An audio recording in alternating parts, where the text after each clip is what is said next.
Hélène Young, je suis consultante en immobilier d'entreprise et environnement de travail. Alors pour moi, l'aménagement et l'immobilier constituent un langage. C'est ce que l'utilisateur va aborder en premier. Ce sont les éléments avec qui il va le plus interagir. Donc en effet, il faut que ça incarne la volonté de l'entreprise et que ce soit très adapté à chaque individualité. Sur le recyclage et le réemploi, c'est vrai qu'il y a eu quelques années de greenwashing qui ont un peu terni l'image de ces acteurs-là. Je trouve que la mentalité est en train de changer, surtout vis-à-vis des jeunes recrutés et des collaborateurs qui aujourd'hui intègrent les groupes, ont besoin d'avoir un environnement qui respecte aussi leurs convictions personnelles. L'expérience collaborateur aujourd'hui n'est plus un plus, c'est plutôt de ne pas le considérer qui est un moins pour les promoteurs et les bailleurs, en tout cas ceux qui sont contemporains et qui écoutent le marché et ce que disent les utilisateurs. Il ne faut pas se dire que l'expérience collaborateur est quelque chose qui est réservé au CAC 40 ou aux startups.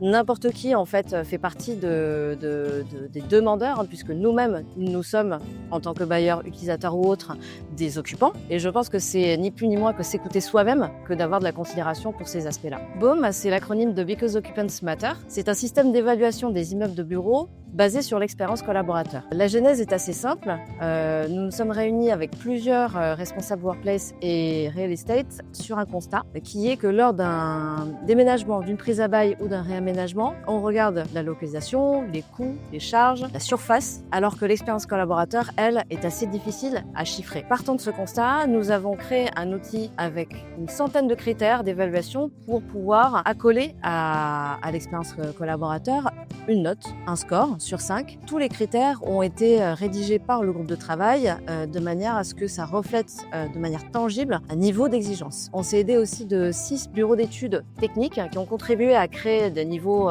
d'exigence pour des aspects tels que l'acoustique, l'éco-responsabilité, les ascenseurs, ce qui permet aujourd'hui, au terme de l'audit, d'avoir un score qui reflète bien à la fois la qualité d'un immeuble à recevoir des usagers et aussi, puisque chaque critère est accolé à un coefficient de pondération que l'entreprise peut choisir, et aussi la capacité de ces immeubles-là à bien être en phase avec les aspirations de l'entreprise. L'intérêt aussi d'avoir ce groupe de travail, c'est de se réunir régulièrement et d'actualiser les critères en lien avec bien sûr ce qui se passe au niveau sociétal, mais aussi des aspirations des nouveaux collaborateurs, les jeunes générations, etc.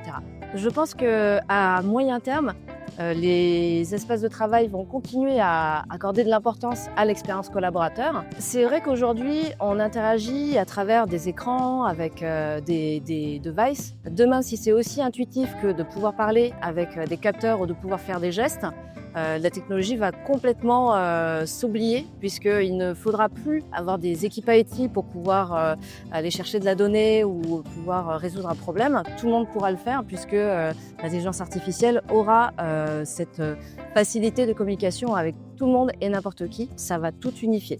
Et c'est en ça qu'on va plutôt se concentrer sur comment on travaille ensemble et comment est-ce que l'environnement peut répondre et réagir de manière beaucoup plus spontanée. Ça permettra, je pense, à des équipes environnement de travail de grandir beaucoup plus rapidement.